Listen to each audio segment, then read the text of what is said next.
দুপুরের জন্য আয়োজন করেছিলাম আজকে ফলি মাছের কোপ্তা। ভীষণ মজার ফলি মাছের কোপ্তা, খেতে কিন্তু ভীষণ টেস্টিও হয়, আর আমরা কিন্তু ভীষণ পছন্দও করি। মাছটাকে আমি রেডি করে নিয়েছিলাম এবং এই পর্যায়ে মাছে আমি সমস্ত মশলা, পেঁয়াজ বাটা, হলুদ, মরিচ, ধনিয়া, জিরা এগুলো দিয়ে, গরম মশলা দিয়ে আমি মাখিয়ে নিয়েছি এবং এভাবে বড়ার আকারে ভেজে নিচ্ছি।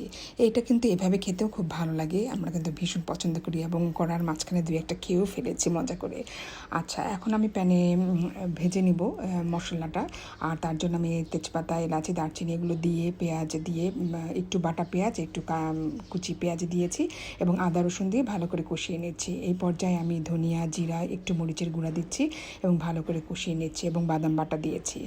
আর কোপ্তাতে বাদাম বাটা দিলে কিন্তু ভীষণ ভালো লাগে, তার সাথে টক দই আমি ভালো করে দিয়ে একেবারে কষিয়ে নেব বেশ অনেকটা সময় এবং একটু পানি দিয়ে দেবো যাতে মশলাটা ভালো করে ফুটে ওঠে।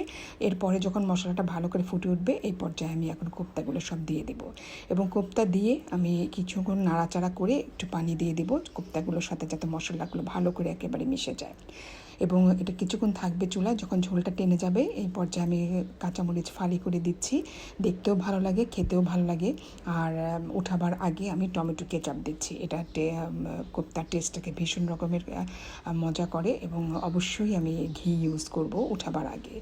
আর এখন ধনেপাতা দিয়ে গার্নিশ করে দিচ্ছি। খুব মজাদার কোপ্তা, খেয়ে দেখবেন আপনারা, ভীষণ রকমের মজা হয়েছিল আজকে।